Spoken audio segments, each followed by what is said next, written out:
I can make you very special. Hundreds of years ago, people completely exhausted the planet's resources, leading to a total degradation of the population. The best scientists took it upon themselves to save the dying world. A renewable energy source was found. However, the greatest danger remained humanity itself. Differences led to divisions between the best and the worst. It was then decided to improve humans as a species.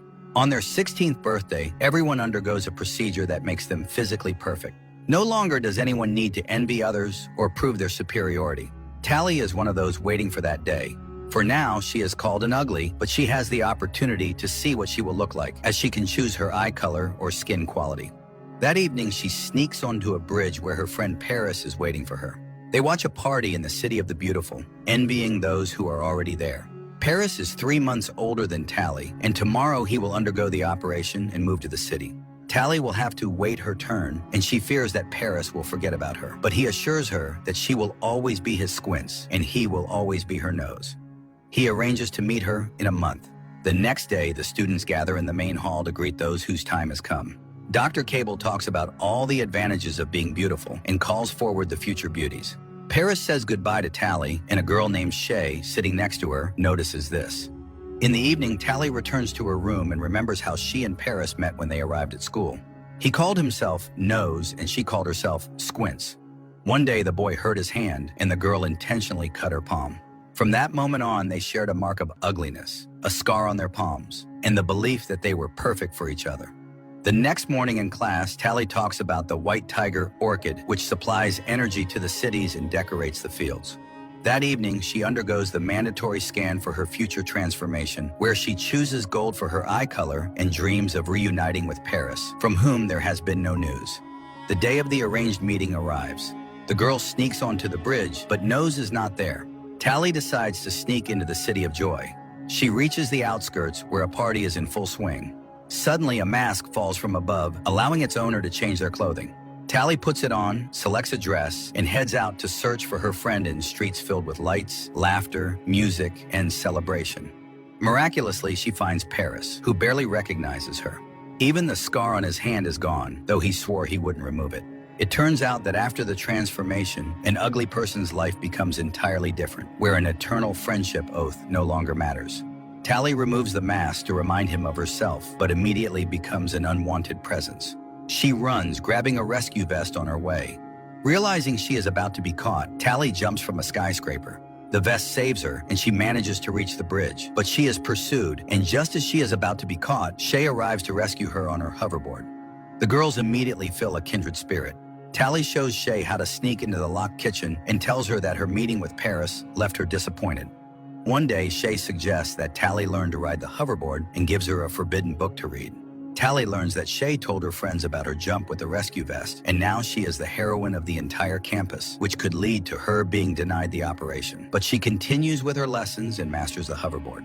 Later, the girls discuss beauty, and unexpectedly, Shay reveals that she doesn't want to change at all. For now, she takes Tally to a training ground where, choosing the most difficult track, she puts on a masterclass. After riding, Tally returns the book, in which she enjoyed the free flow of everything in the world, from natural seasons to relationships. Then Shay suggests that they both refuse the operation and escape with her to the smoke, a place where people live freely. She takes her friend to the edge of the school grounds, and after leaving their tracking rings on a branch, the girls fly into the wildlands. Crossing a river, they arrive at the ruins of an old city. Shay shows her the remnants of a roller coaster, lamenting that it is destroyed. She takes her friend to a tall building where they can call her friends from the wild world by lighting a signal fire. Shay explains that in the outside world, people work for themselves, love, and have children. There are even old people there. Everything is like in the book they read. Shay was planning to escape with her friend David when she saw Tally on the bridge and came to her rescue. She wants to read books and have hobbies because after the operation, a person no longer decides how to live. Tally doesn't understand this, as she has dreamed all her life of being beautiful. So Shay leaves her with a coded path to the smoke and departs with David, whose fire lights up on the neighboring rooftop. Tally returns to the city, where the day of her transformation soon arrives. Unexpectedly, instead of the operation, she is taken to Dr. Cable, who turns out to be well aware of her friendship with the missing Shay. She insists that David is holding Shay against her will, brainwashing her. and only after Tally finds Shay and returns her to the city will she be allowed to become beautiful. A distressed Tally returns to her room where Paris visits her. He advises her to do as Dr. Cable asks, as it is the only way they can be together. Tally agrees. Dr. Cable explains that the residents of the Smoke are planning to destroy the city and have developed a weapon that Tally must find and neutralize. She sets off, receiving a pendant to activate when she finds the weapon. Tally follows Shay's instructions and after reaching the ruined roller coaster, rides it until she reaches an old railroad track. She camps in the forest for the night, lighting a fire, and unexpectedly finds charm in the surrounding nature. Later, she has to climb a steep cliff and cross the ruins on her hoverboard. The last stop is a white sea of orchids where Tally settles in for the night. Meanwhile, Dr. Cable calls Paris and offers to further enhance him. That night, Tally wakes up surrounded by burning orchids. As she is about to lose consciousness, David finds her. He checks her over, discards the transmitters he finds, ignoring the pendant, which is not yet active, and takes her with him. However, the tracker informs Dr. Cable that Tally is in the right place. In the morning, David brings Tally to the Smoke, where she reunites with Shay. However, the others find it strange that she managed to get there alone. Tally expresses her concern for Shay and believes she should return, but Shay has no intention of doing so and asks Tally to take a closer look at this way of life. The next day, Tally comes across a group of young people preparing for an expedition. It turns out that the fires are set by them because the orchids are toxic and drain nutrients from the soil, killing the planet. David offers her to join them and see the truth. The group flies on a mission aboard an ancient modified helicopter. From above, they see fields and forests destroyed by the orchids. Shay sets the plants on fire and a blaze erupts, suddenly revealing figures of people walking through the fire unharmed. Suddenly, the helicopter shakes and Shay falls down. Tally immediately jumps after her. She finds her friend and grabs her just as she sees a figure in a blue suit running towards them. But Tally grabs onto a rope thrown down from the helicopter, and the two girls are pulled out of danger. Later, they discuss what happened, confused about how the city's scouts found them. Tally feels guilty and torn, as after getting to know the inhabitants of the Smoke better, she has started to think differently. Here, everyone works but doesn't use money, they just trade. The elderly aren't a burden because they contribute in their own way. Most importantly, the people have chosen to be here. They melt down old iron and make useful things. When Tally asks about weapons, Shay simply shrugs, saying, "Why would we need them?" Tally joins in the work, and even though it's hard, she enjoys the process. In the evening, everyone gathers around the campfires, where she is treated to natural foods. David tells the people that scouts have been spotted, meaning the city hasn't stopped pursuing them. While the Smoke believes in controlling nature, the city has perfected controlling people.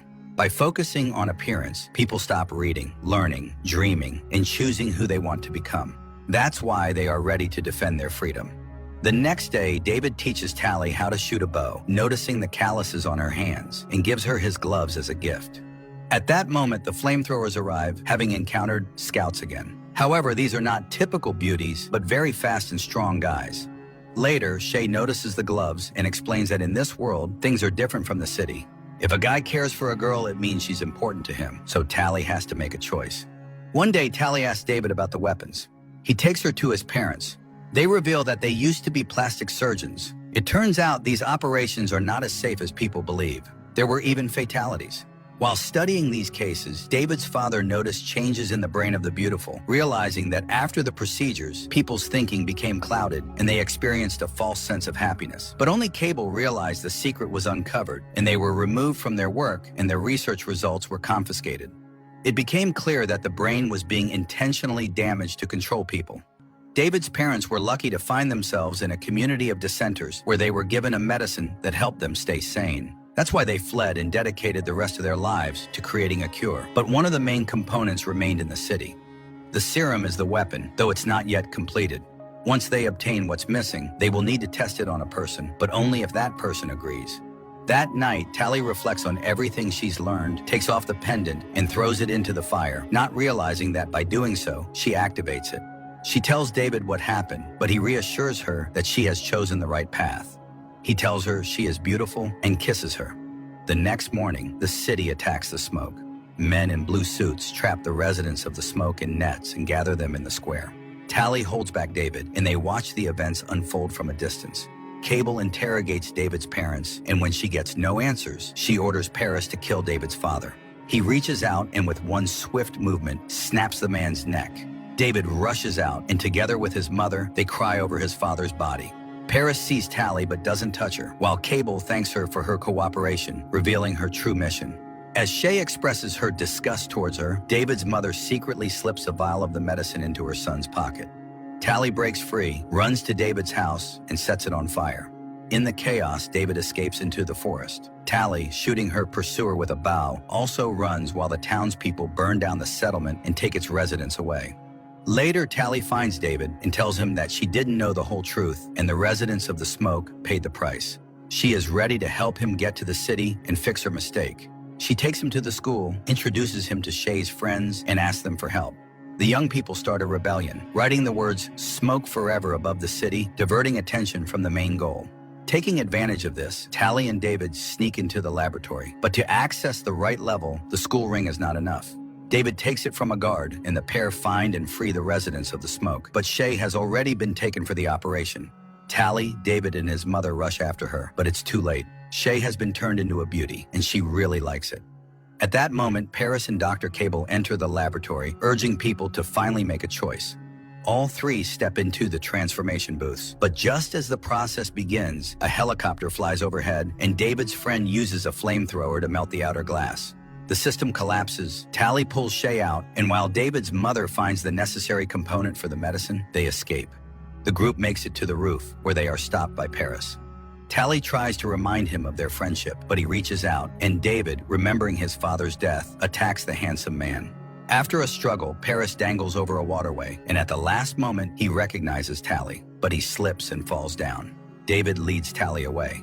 Later, the group gathers in the ruins of the ancient city. David's mother shows them the retrieve component and pulls the vial from her son's pocket. The medicine is finally ready, but Shay refuses to be the test subject, as she loves being beautiful. So Tally volunteers to return to the city, undergo the procedure, and then become a volunteer. It's very risky, but she is confident in her strength. Sometime later, the beautiful Tally admires the city and, when asked by the system, assures it that she is completely happy being perfect. The movie raises more questions than it answers. The city's motivation is unclear, as the beauties produce nothing but self-admiration, and the danger posed by the smoke isn't fully explained. But the visuals allow viewers to simply enjoy the beautiful scenes, forgetting about the absurdities of the plot.